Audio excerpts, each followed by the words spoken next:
Goodness is not goodness that seeks advantage. Good is good in the final hour, in the deepest pit, without hope, without witness, without reward. Virtue is only virtue in extremis. Well, hello there. How the hell did you get here? Well, hello there, and welcome back to a very unexciting episode of Corbin Does Something. I'm Corbin, and we're going to be chatting today. That's right, I've been doing keto for a year. Now, obviously I've cheated. You've seen in the videos. I had to do it for that, but I only cheat on video days. And even then, I only cheat a little. That's a lie. I figured I'd get a lot of questions about keto, and I really figured I'd, take a stab at it, answering it. I'm not a medical professional. I have a PhD in nothing. I've got a PhD in horribleness. Oh, wait. It's MD for medical doctor. Yeah. I'm stupid. As you can tell, I shouldn't be trusted.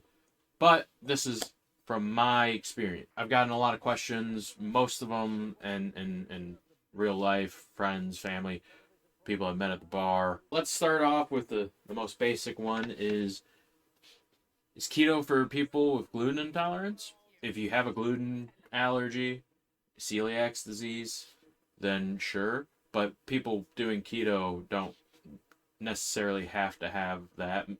Bread is not too spicy on my tummy. Even though if I do have a lot of carbs, I will feel like it's too spicy on my tummy now. Yeah, no, I don't do it because of gluten intolerance. I love gluten.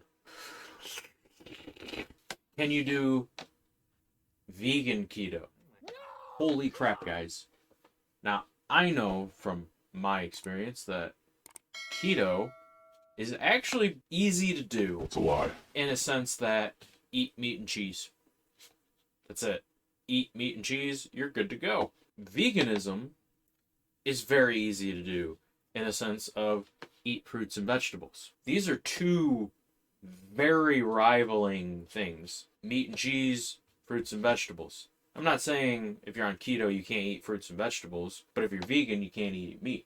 That means it's going to be very difficult to merge these together. You're going to be spending a lot of money on a lot of products and substitutes that is going to make it difficult. But if you want to do vegan keto, I would strongly advise talking to someone that is not me. Really are two hard diets on your system. You're getting rid of sugar. You're getting rid of, and this is keto over here, you're getting rid of sugar, you're getting rid of carbs, all of that stuff, and you're limiting yourself to the bare essentials and doing, some fruits and vegetables, obviously keep it as low sugar as possible. And then on the vegan side, you're getting rid of meat, you're getting rid of cheese, you're getting rid of anything that comes from an animal. I know from some vegans that it's very difficult to transition out of that. And it's very difficult to transition back. Once your body adjusts to one of these diets, it's very difficult. Don't do it unless you're rich. The next thing is, what's the best way to start keto? Okay, so this is how I started keto. I was going to ease myself into it. That's what she said. I was actually kind of drunk. That's what she said. And kind of angry. And I went on a 10-mile walk. I walked 5 miles. My phone was dead. I realized I was lost. And so I walked back. Don't be me, guys. The best way to start in keto, just cut off all of your vices, all right? Listen, you're drinking a lot of pop. I don't care if it's the sugar-free, Coke Zero, Diet Pop, or anything like that. Just cut it out. Just get rid of it. You're going to want to pick up some seltzer waters because, yeah, you're going to miss that carbonation. If you absolutely need caffeine, you could do coffee or something. Black coffee. It's the only good coffee. You're going to cut out all of that stuff. You're going to make sure you don't touch any fast food at first, okay?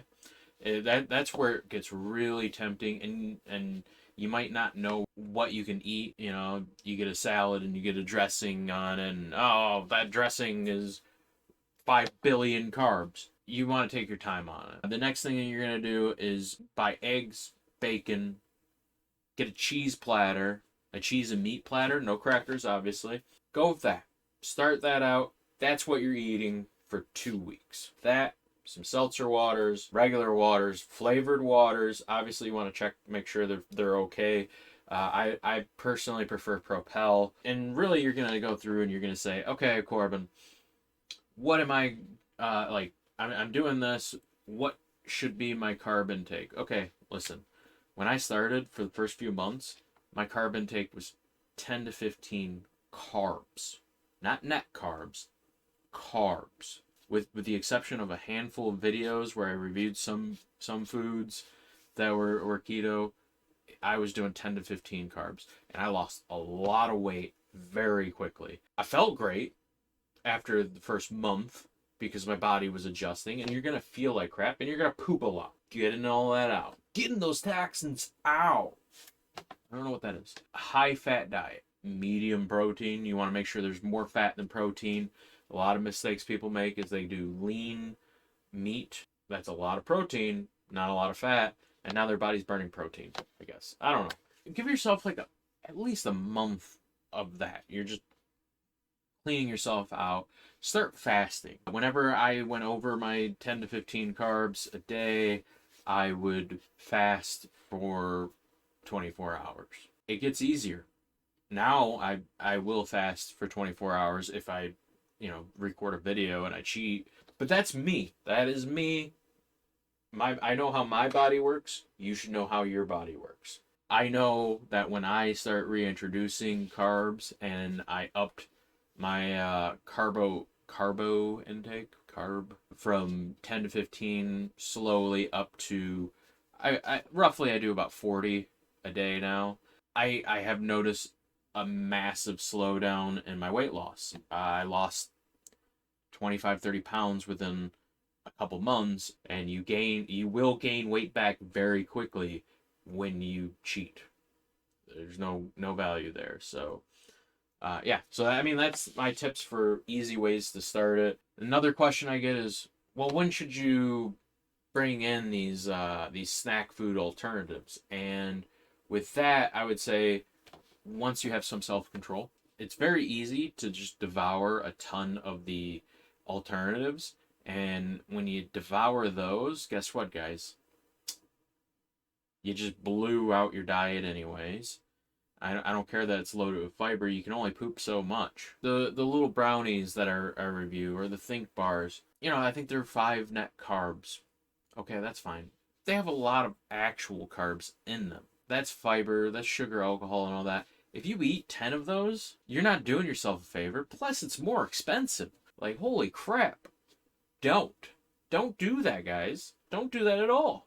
1 or 2 a night if you're feeling peckish. I'll be honest, there are days where I'm just in a mood, and yeah, I'll eat 3 or 4 of those little keto brownies. Another question I get is, aren't you hungry? Yes, I am very hungry all the time. Not really. I gotten used to it, but there are times where if I don't get enough fat in my food, I am starving. And if I'm fasting, it's one thing. I can usually prepare myself not to be too physical and to avoid certain activities if I'm fasting. Another question I get is, what about caffeine? Yeah, caffeine's good. It's keto friendly, I think. I don't know. Like I drink a lot of Coke Zero, and I recently started liking coffee. Weird. Black coffee. Who would have known? Who would have known? Another question I get is, would I do keto again knowing what I know now? I would do keto again and continue to do keto. I would actually be a little bit smarter on it. I'm happy with the results that I've gotten. How long do I plan to stay on keto? That's another one. I actually am planning on reducing my reliance on keto. Now, there's a few factors in that. I hate going out with my friends and then not being able to eat. It doesn't happen all the time, but it's like, you go to a bar, they don't have anything but burgers and fries, and I'm still gonna order things without the bun. I'm still gonna cook my meals at home as if it's keto. I'm not gonna shy away from pizza at a party. I feel now I have self-control, and I know how my body fluctuates, so I do know not to cheat. as often. Really, I'm shifting into what they call maintenance mode, which is still kind of living the lifestyle, but giving yourself a little bit of leeway there. Another question I got was, what's my biggest motivation on getting started with keto and then staying with it? Anger and spite. Without those things, I wouldn't have been able to do this diet. Can I work out on keto? You can. You have to be cautious.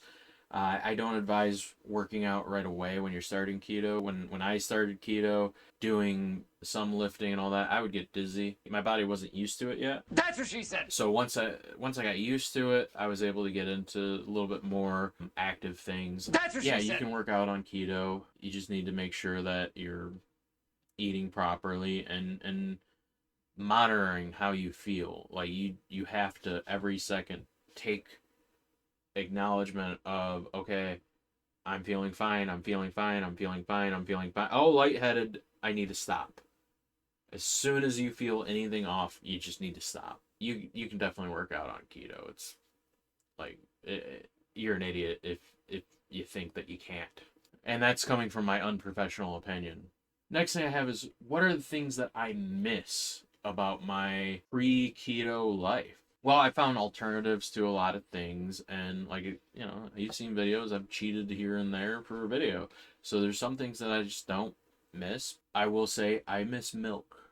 I miss milk a lot. Like, the Carb Master milk is great, but I went from spending $1.10 on a gallon of milk to spending $3 on a half gallon of milk. And then, for some reason, now spending over $4 on a half gallon of milk. Wait, you're getting nervous, man. Calm down. I miss the inexpensiveness of my regular diet. I miss bagel bits and pizza rolls. Oh my God. Yeah. Bagels. I miss bagels. I still haven't had a keto bagel, but everyone tells me they're amazing. I miss potatoes a lot. Baked potatoes, French fries. I miss chicken nuggets. But what I don't miss is feeling like a fat piece of shit. I mean, I still feel that way from time to time, but I look at myself in the mirror and I'm like, damn, son, you're still kind of fat, but you look good. I don't miss that. I don't miss her. I don't miss feeling like I'm not good enough. I actually have a lot of real confidence.